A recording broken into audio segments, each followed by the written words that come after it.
नमस्कार छात्रों। पिछली तासिका में हमने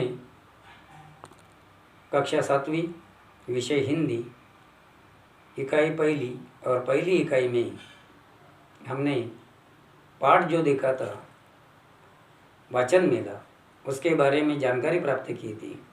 आज हम इस तासिका में कविता की जानकारी प्राप्त करेंगे। कविता का नाम है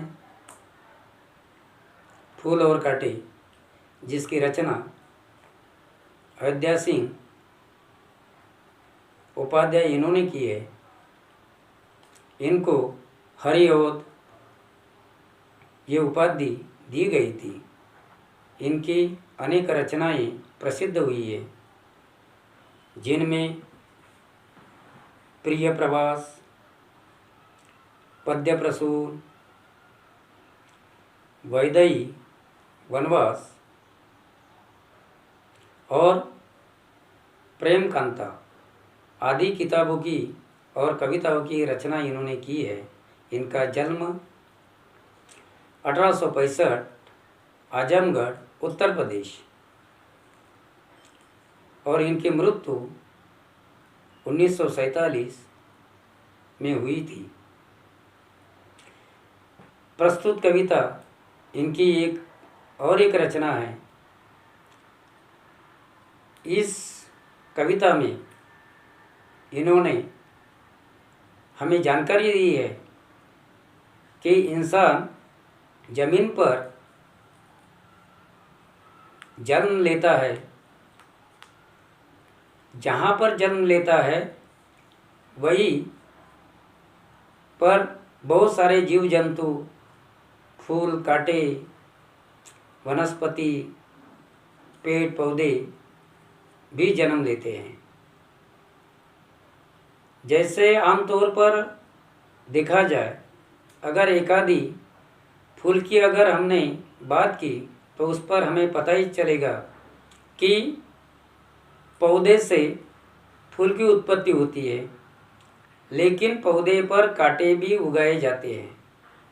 इसका मतलब यह हुआ कि हम उसे अलग अलग नहीं मानते हैं। एक ही पौधे पर फूल भी खिलते हैं और कांटे भी वहाँ पर रहते हैं। इसलिए उन्होंने हमें हमारे जीवन की रचना के बारे में बताया है। तो दोस्तों, इस कविता को हम गायन के रूप में गाने की कोशिश करेंगे। फूल और कांटे। है जन्म लेते जगह में एक ही पौधा उन्हें है पालता, रात में उन पर चमकता चांद भी एक ही सी चांदनी है डालता। मैं उन पर है बरसता एक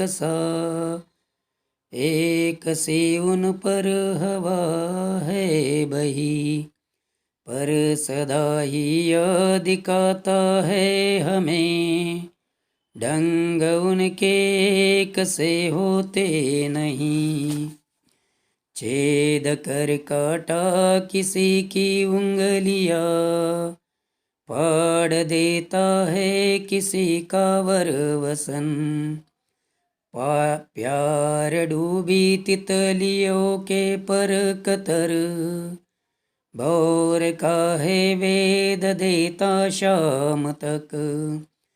फूल लेकर तितलियों को गोद में, भोर को अपना अनूठा रस पिला। निज सुगंध और निराले रंग से है सदा देता कलीजी की खिला। है खटकता एक सबकी आँख में, दूसरा है सोहता सूर शीश पर।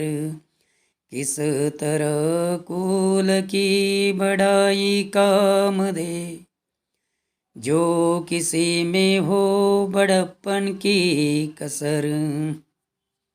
इसका हम स्पष्टीकरण और अर्थ और कठिन शब्दों के अर्थ अगली तासिका में आपको देने वाले हैं। इस चैनल को आप सब्सक्राइब करना और लाइक करना ना भूलें। नमस्कार।